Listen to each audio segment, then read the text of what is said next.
자, 올해 마지막 주 설교 제목을 보기를 원합니다. 같이 읽어봅니다. 시작. 네, 주님께 강하게 매여 갑시다. 올해 마지막 주일인데요, 오늘 새벽에 일찍 일어나서 다시 말씀 묵상하면서 지난 한 해, 올 한 해죠, 참 돌아볼 때에 마태복음 14장 말씀이 생각났습니다. 야, 물 위를 걸어온 한 해였구나, 이런 생각이 참 많이 들어졌습니다. 마태복음 14장에 밤 사경쯤 예수님이 바다 위로 오셨습니다. 그때 베드로가 만일 주시어던 나를 오라 하소서, 그래서 오라라고 했더니 밤 사경은 새벽 2시부터 4시 사이고 칠흑 같은 어둠이고 파도가 넘실거리는데 오라 한다고 배에 있던 베드로가 그 칠흑 같은 어둠의 바다 위로 자기 몸을 날려서 바다로 푹 뛰어든 거예요. 그런데 너무나 놀랍게 이 바다가 이제 베드로를 삼키지 않고 그 파도 위를, 물 위를 베드로가 걷게 되어진 거죠. 베드로 자신도 너무나 이상한 일이다 보니까 주변을 바라보다가 그만 바닷속에 쑥 이제 빠져들어갈 때 다시 주님 앞에 주여 저를 구원하소서라고 했을 때 주님이 손을 내밀어 그를 다시 건져주게 되어서 다시 물 위를 같이 걷게 됩니다. 여러분, 우리 인생길이, 그리스도인의 길이 물 위를 걷는 인생들이구나.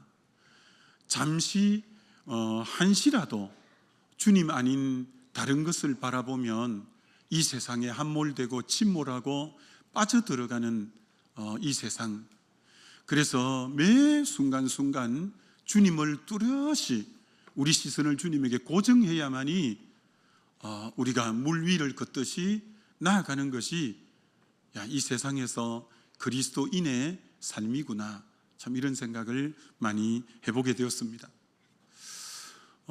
이번 주에 해가 바뀌지만 마음에 더 강하게 붙잡혀 오는 것은 내 사랑하는 주님에게 더 내 마음을 강하게 묶어봐야 되겠다, 이런 마음이 참 간절했습니다. 마태복음 11장 28절로 30절은 우리가 익히 잘 아는 성경 구절이지 않습니까? 수고하고 무거운 짐진 자들아 다 내게로 오라, 내가 너희를 쉬게 하리라 라는 말씀입니다.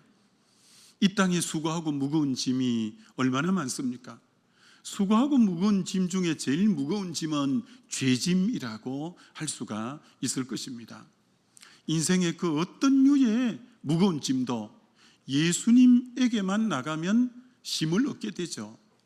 요한복음 2장에 가나 혼인잔치에 포도주가 떨어져도 예수님에게 나갔더니 물이 포도주로 변화되는 것처럼, 요한복음 3장에 밤중에 니고데모가 밤에 주님을 찾아왔을 때도 거듭남의 비결을 발견한 것처럼, 요한복음 4장의 수가성 여인이 남편 5을 바꾸고도 인생에 해답이 없을 때 예수님을 만났을 때 목마르지 않는 샘물을 얻은 것처럼, 요한복음 5장의 베데스다 연못가에 38년 된 병자가 예수님을 만남으로 자리에서 일어선 것처럼, 인생의 문제는 달라도 수고하고 무거운 짐을 가지고 예수님에게 왔을 때 모두가 쉼을 얻고 안식을 얻었는데, 주님은 두 번째로 이렇게 말씀하죠. 이제 수고하고 무거운 짐을 다 내려놓았다면 내 마음은 온유하고 겸손하니 나의 멍에를 메고 내게 배우라. 주님의 멍에를 메라. 두 번째, 그렇게 말씀하시죠.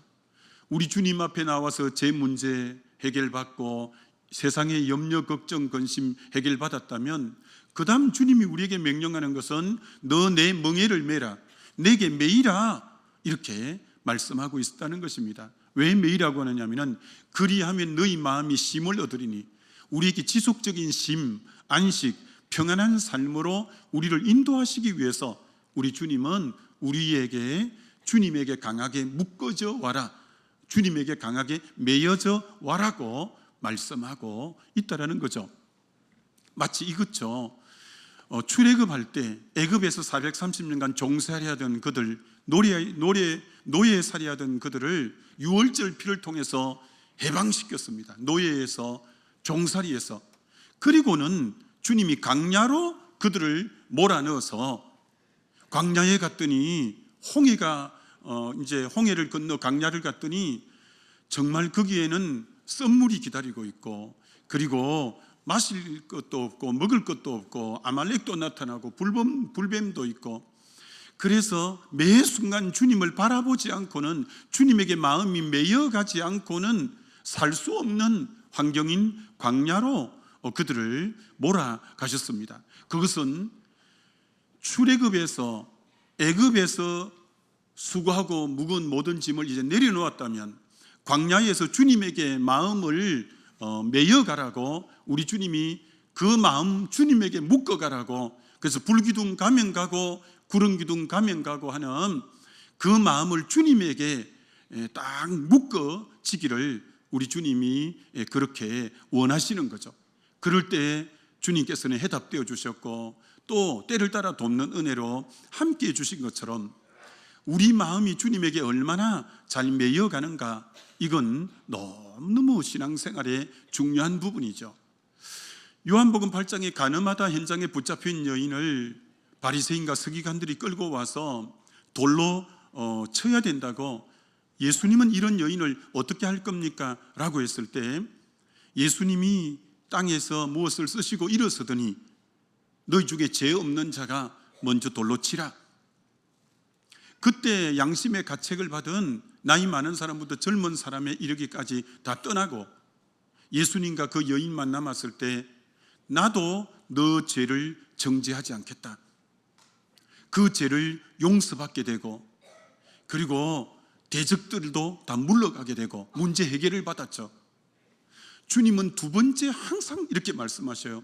나는 세상의 빛이니 나를 따르는 자는 어둠에 다니지 않고 생명의 빛 가운데 다닐 것이다.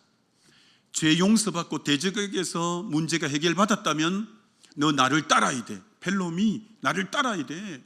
나에게 매여야 돼. 그래야 다시 어둠에 짓하지 않고 너 바르게 살 수 있어. 주님은 항상 우리를 해방시키고 자유케 해놓고 나서 우리 마음을 주님에게 매여가라고 말씀하고 있다는 것입니다.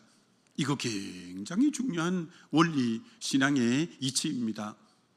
1945년 8월 15일 날 우리나라가 일제 36년 치하에서 강복을 맞이했고 자유와 해방을 맞이한 날이 8.15 강복이죠. 36년 압제에서 벗어나니까 얼마나 좋은지요. 골목골목마다 태극기를 들고 대한독립 만세라고 목이 터져라 외치고 그랬는데요, 자유함을 얻었으면 그 다음 무엇을 붙잡을 건가를 생각했어야 되는데 해방의 기쁨만 만끽하고 그 다음 가야 될 방향성을 결정하지 못했어요. 5년 뒤 1950년 6월 25일 이 민족에게는 지울 수 없는 동족 상잔의 비극이 일어나게 되었어요. 왜? 해방받고 난 뒤에 그 마음이 묶어져 가야 될 때가 있는데 묶어져 가지 못한 거예요. 이게 더 비참한 일들이 이 땅 가운데 일어나게 된 거예요. 로마서는 어떻게 말씀하느냐면 지난날 죄와 사망의 법에서 해방되었냐? 예수 그리스도를 믿고 십자가 부활을 믿음으로 죄와 사망의 법에서 해방됐다면 바로 매여야 될 곳은 생명의 성령의 법에 너 마음이 묶어져 가야 돼. 그래서 죄와 사망의 법에서 해방된 그 기쁨이 유지되고 또 주님 앞에 빛 가운데 살려면 그 다음 생명의 성령의 빛에 생명의 성령의 법에 너 마음을 묶어가야 너가 하나님 뜻대로 바로 살 수 있어. 이렇게 말씀하고 있는 거죠. 여러분의 마음은 주님에게 잘 묶어져 가고 있는가? 내 마음이 주님에게 딱 잘 매여 있는가? 오늘 설교를 들으면서 자신을 잘 점검하고 살펴봄이 필요합니다. 하나님이 창세기 1장에 천지 만물을 지으시고 창세기 2장에 하나님의 형상인 아담을 에덴에 살게 하셨죠.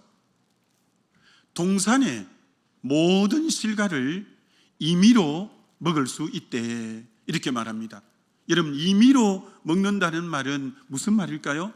임의로 너 자유의지를 갖고 너 먹고 싶은 대로, 임의로를 영어 성경에는 free, 자유하게 내가 너에게 마음껏 자유를 주었다.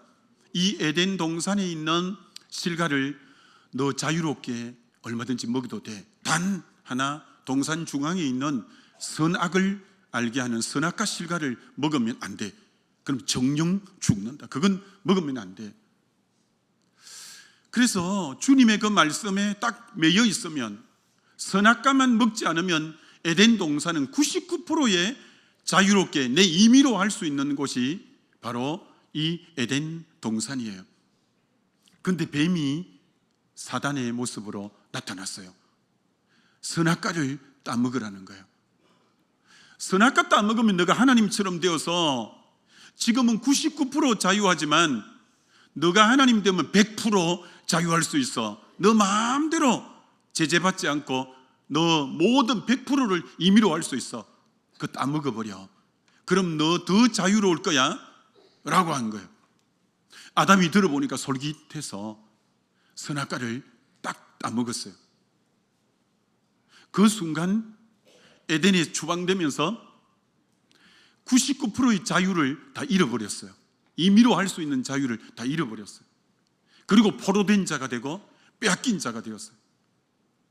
내가 주님에게 매여 있을 때 자유함이 있었는데, 주님에게 매이기를 거부했을 때, 범죄했을 때 있던 자유마저 잃어버리고 빼앗긴 자가 되고 포로된 자가 되어 버렸어요. 여러분에게 이 자유함, 평안, 쉼은 주님에게 우리 마음이 강하게 매일수록 자유함은 더 강해져요.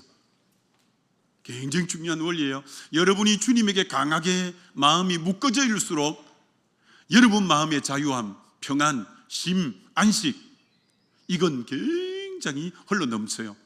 마귀가 이렇게 속인 거예요. 여러분, 어린 시절에 연을 날릴 때 연이, 여러분, 바람 잘 부는 날은 끝없이 실타래에 실이 풀어지잖아요. 얼마나 가물가물하게 정말 이 얼레에 있는 실이 다 풀어져서 연이 정말 조그맣게 보일 정도로 그렇게 창공을 마음껏 납니다. 근데 여러분, 사단이 연에게 이렇게 말하는 거예요. 연아, 너 더 자유롭고 싶니? 더 마음껏 창공을 나르고 싶니? 그러면 그거 연줄 그거 묶어져 있으니까 너 자유가 억제되고 너를 제한하고 구속하는 것 같잖아. 그 연줄 끊어버리면 더 마음껏 너 창공을 나를 수 있을 거야 라고 유혹한 거하고 똑같아요. 꼭 이치가 들어보니까 그럴 것도 한 것 같은 거예요. 연줄이 있으니까 더 마음껏 못 나는 것 같기도 한 거예요. 그래서 연줄을 다 끊었어요. 그게 선악과 따먹은 거예요.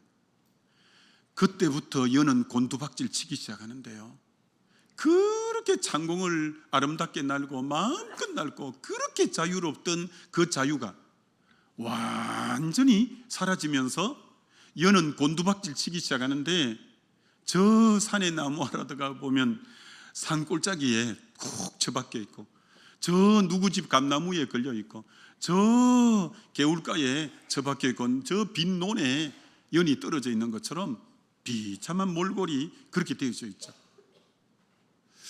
우리의 진정한 자유함은 주님에게 강하게 매일수록 자유함은 얼마나 풍성한 자유함이요, 이 안식이요, 평안인지요.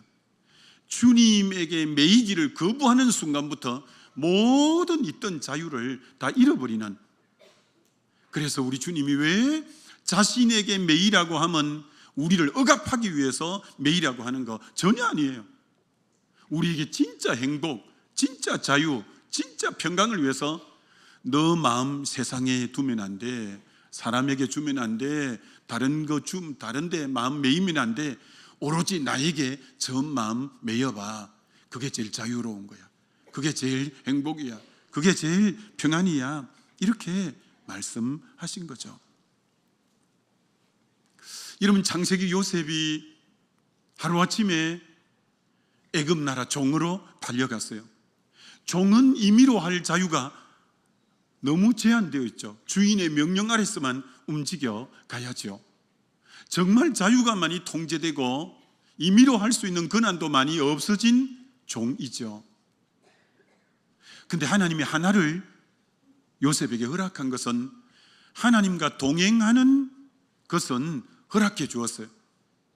남의 집의 종이라서 임의로 할 수 있는 자유는 많이 제한받았지만, 하나님과 동행하는 훈련은 보디발 집에서도 많이 받았고, 심지어 감옥에 갔더니 더 자유가 제한됐고 임의로 할 수 있는 영역이 더 제한됐지만, 주님과 동행하는 훈련은 그곳에서도 계속 받아갔어요. 여러분, 그러다가 총리가 되면서부터 마음껏 내 임의로 할 수 있고 자유로 할 수 있는, 자유롭게 할 수 있는 때가 총리 때 왔어요. 근데 이미 하나님의 동행을 훈련을 받았던 요셉은 총리로서 임의로 자유롭게 할 수 있는 그 시간대가 왔지만 자기 마음대로 절대 한 것이 하나도 없어요. 형들이 양식 사러 왔을 때도, 형들이여 두려워하지 마소서, 당신들이 나를 파는 거 아닙니다. 하나님이 당신들의 생명을 구원하려고 나를 먼저 이곳에 보낸 것에 불과합니다. 내가 하나님을 대신하리까? 자기는 권력이 있고 힘이 있고 자유롭게 할 수 있지만 철저하게 주님에게 매여서 아버지의 뜻대로 반응해가는 요셉이지, 자유롭게 임의로 할 수 있다고 자기 마음대로 해버리는 사람 아닌 요셉인 것을 보게 되죠. 그렇기 때문에 그 번성의 자리, 그 놀라운 건세자의 자리에서도 타락하지 않았고, 하나님 그렇게 기쁘시게 해드렸고, 아버지도 모셨고 형제들도 다 모시고 조카들까지 고센 땅에 살 자리를 예비해 준 것처럼, 저와 여러분이 주님에게 매여서 다스림 받아갈 때 하나님을 그렇게 기쁘시게 해드리고 형제들에게 유익을 끼치고 복된 삶 살아가는 것이, 우리 심령이 주님에게 강하게 매임이 얼마나 복이며 축복이며 은혜인가라는 것이죠. 다시 한번 여러분 축복합니다. 여러분 심령이 주님에게 강하게 매여가게 되시기를 주의 이름으로 축원합니다. 여러분, 사도 바울은 13권의 서신서를 쓰고 참 감옥 생활을 전도하다가 많이 하게 되는데요, 골로새 같은 데는 아예 직접 이렇게 말씀합니다. 내가 쇠사슬에 매여, 실제로 쇠사슬에 감옥에 매여 있다는 거죠. 그가 외적으로 감옥이라는 곳에 매여 있고 쇠사슬에 매여 있고 착고에 매여 있는, 외부적으로 그를 억압하고 매는 것이 굉장히 많지만, 그는 실제로 감옥 속에 있으면서 그 속 사람이 주님에게 매임이 더 강합니다. 그래서 빌립보서를 쓸 때는 옥중에 있는 그가 옥 바깥에 있는 성도들 보고 16번이나 기뻐하라, 내가 다시 말하노니 기뻐하라. 아니, 감옥 안에 있는 사람이 감옥 바깥에 있는 성도들 보고 아무것도 염려하지 말고 모든 일에 기도와 간구로 감사함으로 하나님께 아뢰라. 너희 간용을 모든 사람에게 보이라. 그 자유함, 그 대단함이 어디서 나온 거냐? 겉에 묶임보다도 내 속 사람이 하나님에게 매여 있음이 더 강할 때, 그런 자유, 그런 안식, 그런 평강이 사도 바울에게 온 거죠. 사도행전 16장의 빌립보 감옥에서도 깊은 옥에, 착고에 차여서 깊은 옥에 던져졌지만, 그래서 매를 맞았기 때문에 온몸도 욱신거리고 몸도 부자연스러웠지만, 내 영이 주님에게 매임이 더 강해서 그 밤에 일어나서 하나님을 찬양하고 하나님께 기도했더니 그곳에 주의 임재가 있어서 착고가 풀어지고 간수가 회개하고 지진이 나서 옥문이 다 열리고. 여러분, 참 그리스도인의 매력이 뭐냐? 바깥에 이것저것이 나를 묶어와도 우리 속 사람이 주님께 더 강하게 묶일 때 세상 그 어떤 것에 묶이지 않고 자유함과 평강과 기쁨과 새 힘이 있는 것이 우리 그리스도인인 줄 믿습니다. 그렇죠. 너무 참 은혜 가운데 그래서 우리가 살아볼 만한 이유가 거기 있다라고 말할 수 있는 거죠. 우리 찬송 중에도 옥중에 있는 성도나 양심은 자유 얻었네. 주로 그 일제시대 때 많은 신사참배 반대로 옥살이하던 성도들이 많이 부른 찬송인데, 내 몸은 옥에 갇혔지만 양심은 주의 신앙 따라서 자유를 얻었다는 것처럼, 이 세상이 광야이기 때문에 이런저런 일이 우리를 묶어오고 짓누를 수 있어요. 그러나 그리스도인은 누구냐?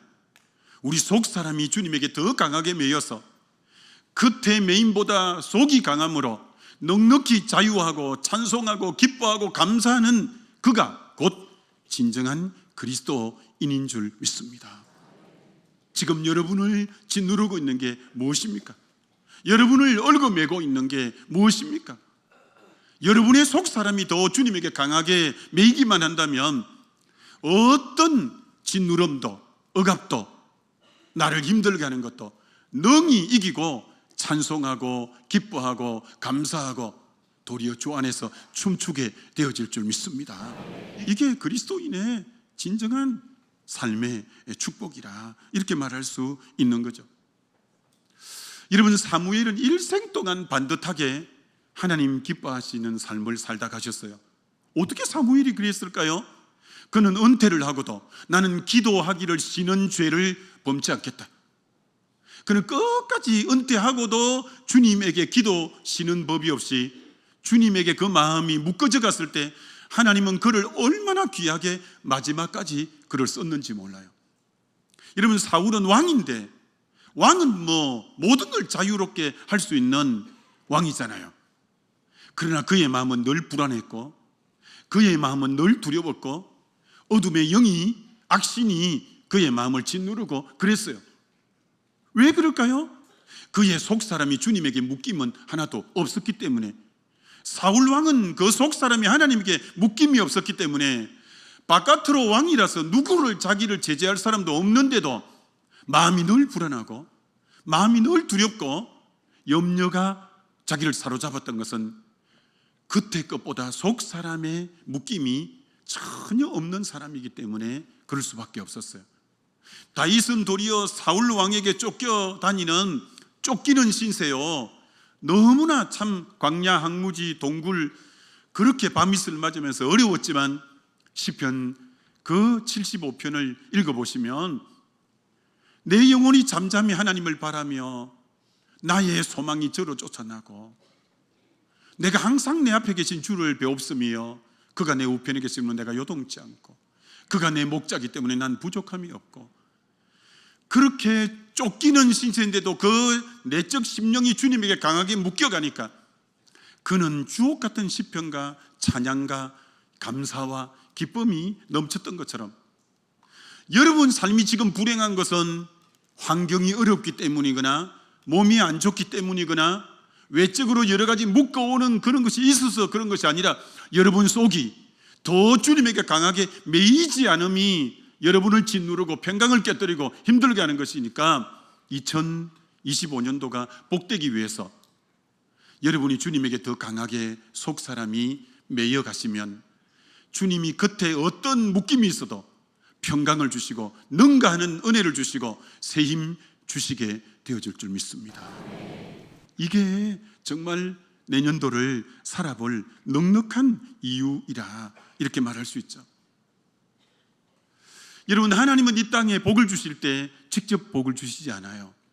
하나님의 사람을 통해서 복을 주시는데, 어떤 사람을 통해 주느냐면 하나님에게 강하게 매여 있는 사람을 통해서 하나님은 언제나 복을 주셨어요.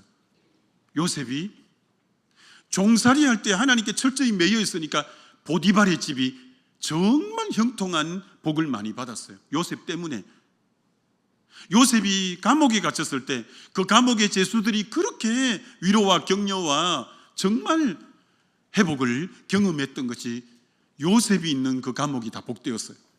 요셉이 총리일 때 나라에 7년 동안 기근이 왔지만 나라가 조금도 어려움 없이 그 위기를 다 극복했던 것은 요셉 때문에, 하나님이 강하게 매인 사람을 통해서 하나님은 그가 속한 공동체에 한량없는 아낌없는 복을 주셨어요. 여러분이 주님 앞에 2025년도에 강하게 매이면 여러분 때문에 여러분 가정이 복을 얻게 되는 역사가 있게 될 줄 믿습니다. 여러분 때문에 여러분의 직장이 복을 얻게 될 줄 믿습니다. 여러분 때문에 여러분 구역이 복을 얻게 될 줄 믿습니다. 여러분 때문에 여러분 전도회가 복을 얻게 될 줄 믿습니다.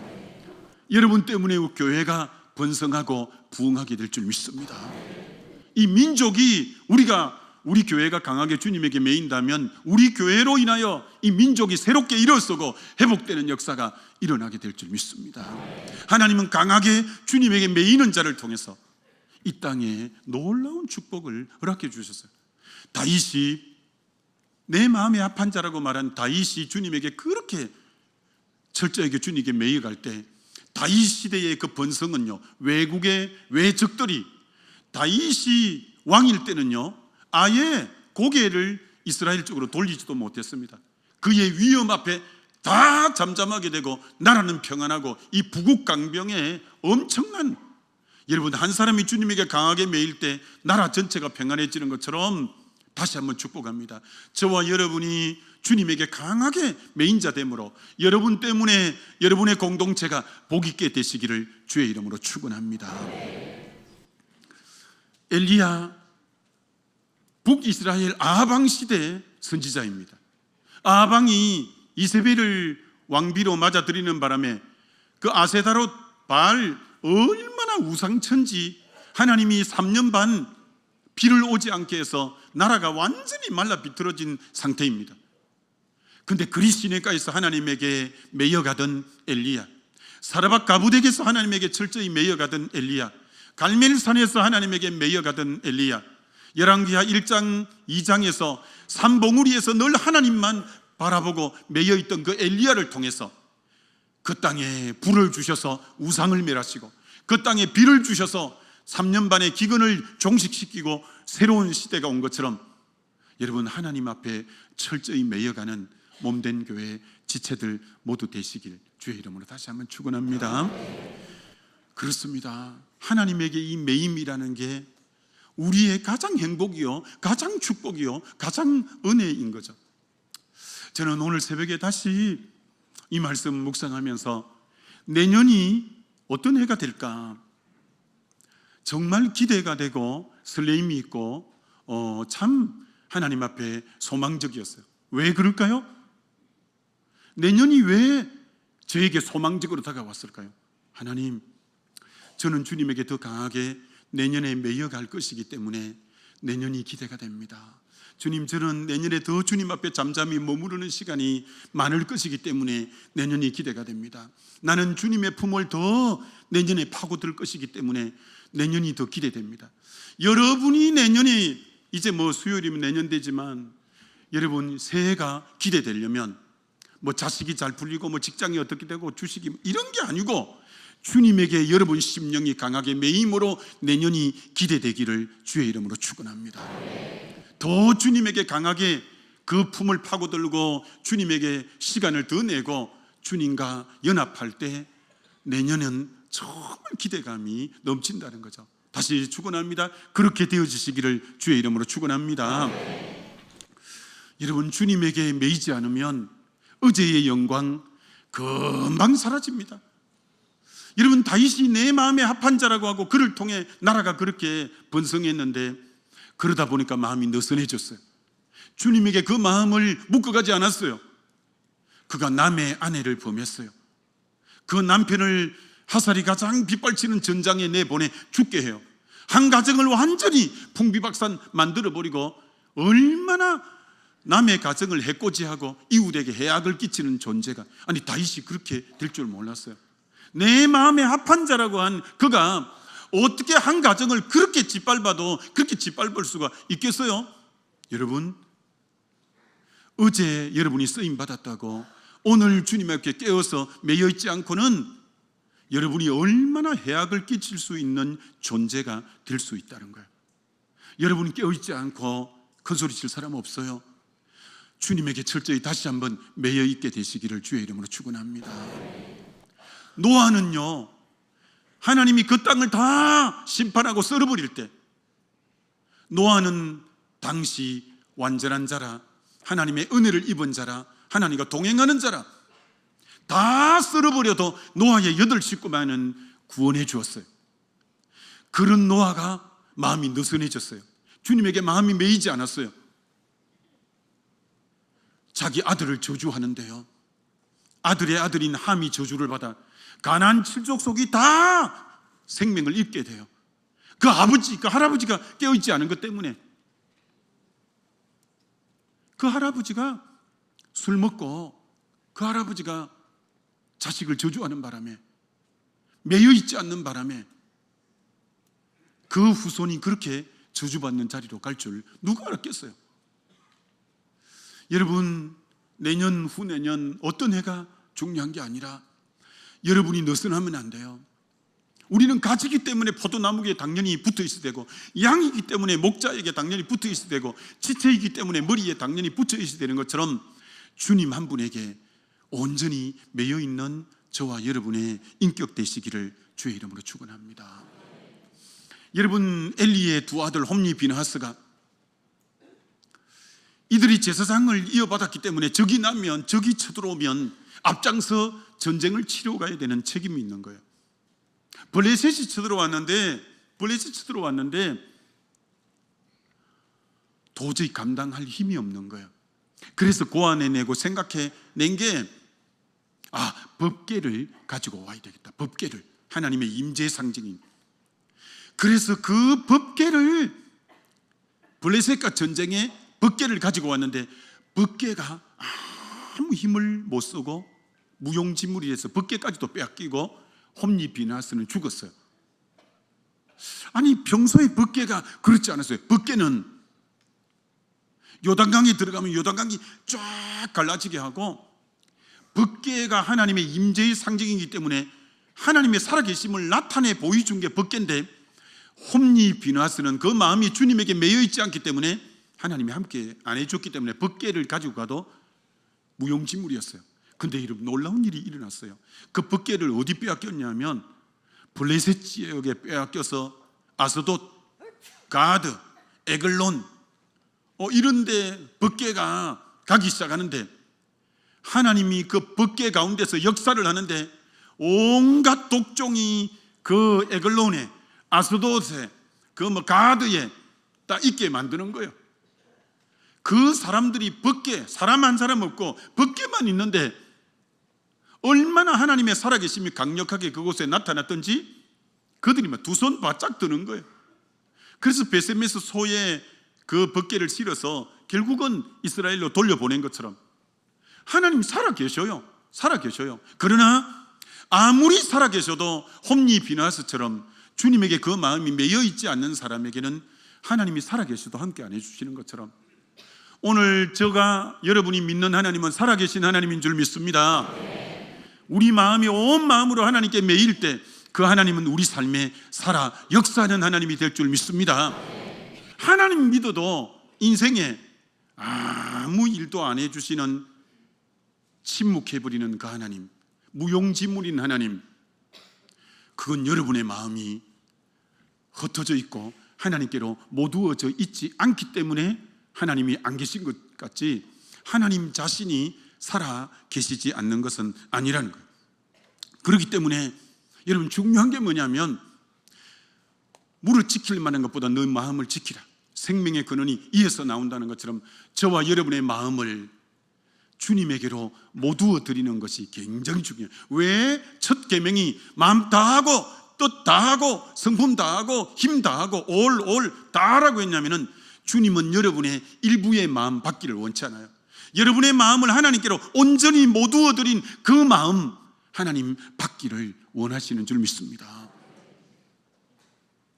여러분, 이 햇볕이 비칠 때 볼록 렌즈를 갖고 이 빛을 모으면 불이 일어나는 것처럼 마음을 모두면 여러분의 심령에 성령의 불길이 타오르게 될 줄 믿습니다. 그렇습니다. 마음이 흩어진 마음, 하나님은 흩어진 자, 마음이 흩어진 마음 가진 자 쓰지 않아요. 마음이 분산된 자 그거 쓰지 않아요.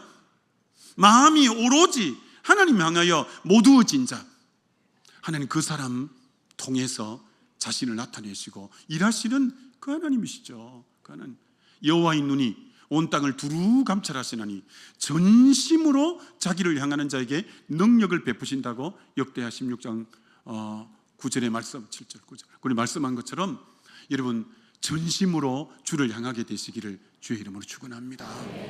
그럴 때 하나님 우리에게 능력을 부으시고 자신의 살아계심을 나타내 보이시는 하나님이시다는 거예요. 하나님이 이 땅에 하나님의 사람을 통해 자기 일을 하시는데 누구를 통해 하시냐? 하나님에게 그 마음이 매여 있는 사람. 예수님이 십자가 지시기 위해서 예루살렘으로 올라가실 때 제자들을 벳박의 맞은편 마을로 보냈어요. 벳박의 맞은편 마을로 가면 매인 나귀가 있을 거다. 그 나귀를 끌고 와라. 근데 주인이 남의 나귀 왜 가져갑니까? 이렇게 물으면 주께서 쓰시겠다 한마디 해라. 여러분, 주님이 어떤 나귀를 타시냐? 매여 있는 나귀, 매인 나귀예요. 그 나귀는요 애굽의 준마가 되려고 꿈꾸지 않았어요. 오직 내 사랑하는 주님 한 분에게 내가 쓰임받는 낙이 되고 싶다. 매여 있는 낙일 때 저와 여러분도 누구를 태우는 낙이가 아니라 사랑하는 내 주님을 모시는 주님에게 온전히 매여 있는 낙이 되어지시기를 주의 이름으로 축원합니다. 주님에게 매여 있는 자를 주님 들어 쓰신다니까요. 제가 주중에 갈렙을 읽으면서 야, 갈렙 대단하셔요. 나이가 85세라고 성경이 기록하고 있는데 저 산지를 내게 주옵소서. 보통 사람 같았으면 85세면 옛날 나이면 더 요즘에 비하면 더 연세가 많은 축인데 나 이제 할 만큼 했다고 12정탐꾼부터 쓰임받은 사람이거든요. 옛날부터 쓰임받았다고요. 이제 85세나 되면 좀 시스도 될 건데 참 할 만큼 하셨는데 그 마음이 깨어있는 거예요. 저 산지를 내게 해달라고 할 때 85세 된 갈렙을 통해서 그 산지를 취하게 하시는 거예요. 여러분 중에 연세가 좀 들으셨다고 마음을 접으면 안 돼요.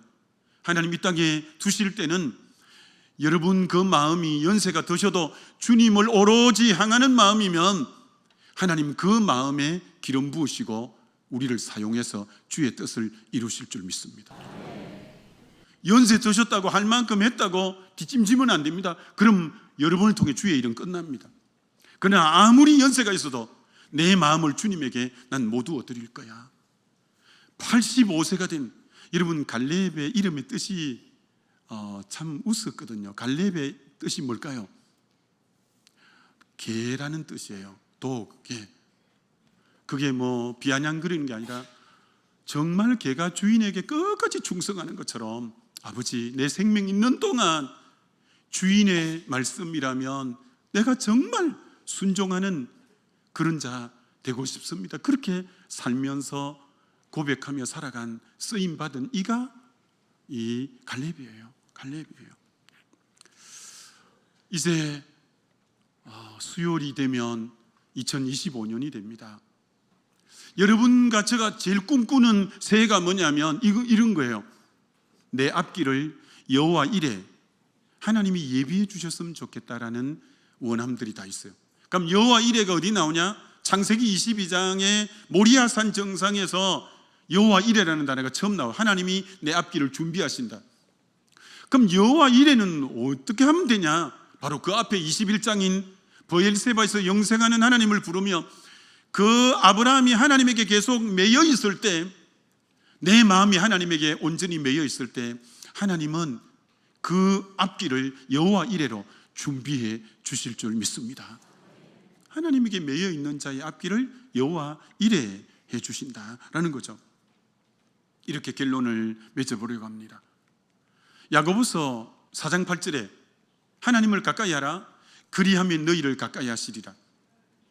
여러분, 우리는 칭의가 있고 성화가 있는데 이 저스피케이션이라고 하는 칭의, 생크티피케이션이라고 하는 이 성화, 칭의는 죄인이 예수 믿어 의롭게 되는 거고, 성화는 이제 의롭게 된 사람이 그리스도를 닮아가는 과정을 성화라고 하는데, 내가 죄인이어서 의인 될 때는 하나님이 자기 아들의 독생자의 손을 먼저 내밀어 주면서 나에게 와라 이렇게 하시는 분이에요. 그러나 구원 얻고 하나님 자녀된 이제는 주님을 닮아가야 되는 성화는 너가 먼저 하나님을 가까이 하라. 그리하면 하나님이 너를 가까이 하시리라. 요한복음 14, 15장에 내가 아버지 안에, 아버지가 내 안에, 너가 내 안에, 내가 너 안에. 언제나 성화는 내가 먼저 하나님을 능동적으로 찾아 나가야 돼요. 여러분, 주님에게 매임은 어떻게 해야 되냐? 여러분의 인격이 잠을 잘 수 있지만, 날씨가 춥지만 툭툭 털고 외투를 입고 새벽 시간 어둠을 가르고 주님 앞에 나오는, 여러분이 능동적으로 주님 앞에 나올 때 주님이 여러분을 가까이 해주시고, 여러분이 기도의 자리로 TV를 끄고 기도의 자리로 나올 때 주님이 함께 하시고, 여러분이 카페 가서 몇 시간을 앉을 수 있지만 교회 와서 찬송 부르면서 주님을 가까이 할 때 주님이 함께 하시는 것처럼, 주님 안에 매여가는 것은 여러분이 능동적으로 시간과 이런 모든 삶을 조정해서 주님을 가까이 하는 여러분의 의지가 있을 때 우리 주님은 여러분 가까이 해 주실 줄 믿습니다. 이제 목요일부터 특별 새벽 기도회가 있어요. 9분의 특별 새벽 기도회. 이번에는 가능한 영상으로 예배 드리는 분도, 올 수 있는 분들은 현장으로 나와서 3층도 4층도 5층도 꽉꽉 찰 수 있도록 여러분이 9일 동안 정성을 다해서 말씀 준비했어요. 여러분들이 정말 특별 새벽 기도에 내가 주님 앞에 2025년도가 기대되고 하나님의 놀라운 축복과 여호와 일해 속에 살기 위해서 내가 시간을 내어서 주님 앞에 와야지, 내가 새벽을 깨워야지, 여러분이 그렇게 결단하면서 나오신다면 정말 2025년도 여러분이 주님에게 강하게 매여갈 때 하나님 여러분 쓰시게 될 거고, 하나님 여러분을 통해서 하나님의 영광을 드러낼 거고, 하나님의 여호와 이레의 삶이 여러분에게 있게 되는 놀라운 축복이 있기를 주의 이름으로 축원합니다.